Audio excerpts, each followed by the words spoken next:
on that show too, and it brings me back to what State Senator keeps saying about this city, and he says that there's 26 people in the Economic Development Department of Niagara Falls getting paid, and yet we don't get development, and we don't know who's leading development and what they're doing.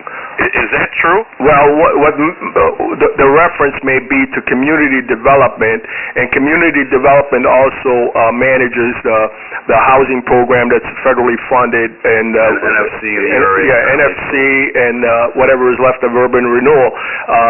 But I've said it on this show 100 times. We have community development. We have that, okay? And many of them are clerks that manage the accounts for the rental units and the inspection and all of that. So that's a separate, almost like a separate department, okay? Correct. It's the one that's located at the library. But I've said it 100 times. We do not have what the world considers an economic development team. And Vince, didn't you say that was because the council keeps blocking anything from getting done? Yes.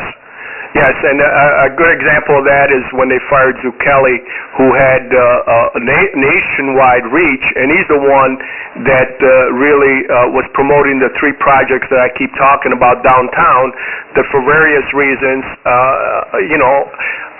and we wound up in a situation in my administration where the enemy of my enemy is my friend.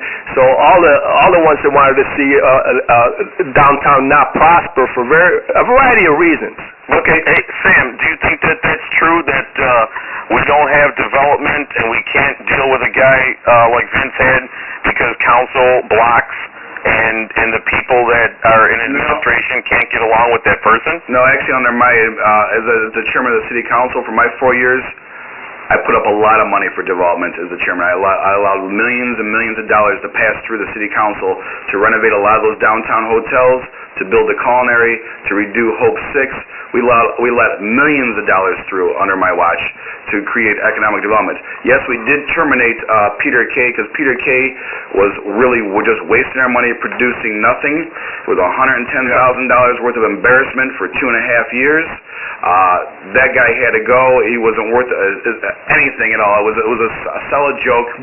But I wasn't talking about Peter K. when I was talking about that's the only thing I could I was talking about Zucchelli, who had the credentials. Yeah, but I'm talking about right now. He was asking me what I did. Right, and you might be right about that one. Oh, I am solid. But they were wrong about the other one. Peter K. one time chased me down in the parking lot to tell me that he wanted to if I give him permission to allow a vending trailer to go at the what's it called, the park where we both park our boats over in LaSalle.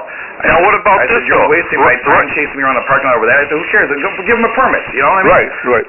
Right now, though, besides Zucchelli and Peter K., it's the position, it's the person that should be a lead person that is going after industrial development, right, commercial development, and then new housing, whatever it is.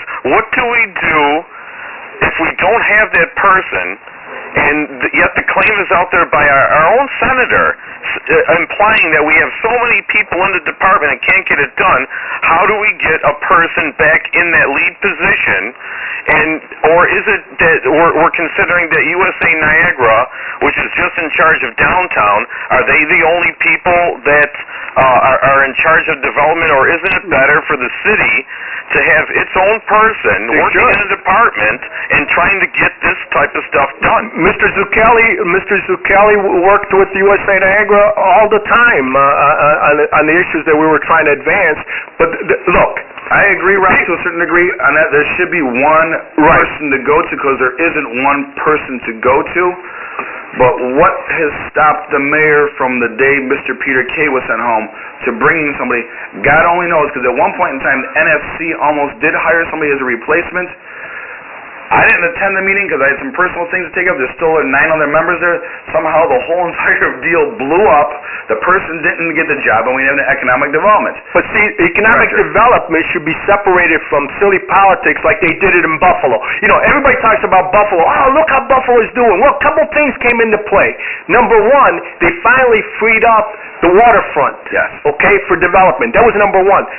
But the development didn't start until the city government, the day-to-day operation of the city government was separate from the development arm. The development in Buffalo is guided by professional people in the private world. Also, the development in Buffalo involves no giveaways. That's not true. They don't give away. I'm very good friends with Byron I've known him for a long time. They don't sit there and hand out things like we do all day long. They may give a little piece of land here and there, but I mean, Niagara Falls has a reputation. This is we're known as the welfare city giveaway. Anywhere outside, I was in Lake George, and they said, "Hey, you guys still." Well, if Buffalo keeps doing what they're doing, within the next 2 years, Buffalo doesn't have to give anything because. You know what I'm saying? Yeah, because of the value. This comes down to this, Rob. When it comes to economic development director, the mayor has to hire one. He has to get some fortitude and make a decision. And what he's doing at this point in time, he's just waiting out an election cycle. Because what will happen if the election cycle goes the way it does? The majority switches, and then it becomes a free-for-all. Yeah, but let's talk about for the good of the city. Look at Buffalo Avenue, man. I'm down there all the time. My mom lives on Buffalo Avenue. You look at it. It's right. It's sitting there next to the river, and nobody's paying attention to it. Hardly anybody's paying attention to Main Street, to Pine Avenue. All are really important business districts, aside from Niagara Falls Boulevard, which, because of its geographics and where everything comes in and out of, does well. But we need somebody at that position to try and drive themes. And it can't be somebody's brother-in-law. And it can't be somebody that lives in the city of Niagara Falls. Those requirements, if you need a heart surgeon, you say, well, first he's got to live in Niagara Falls.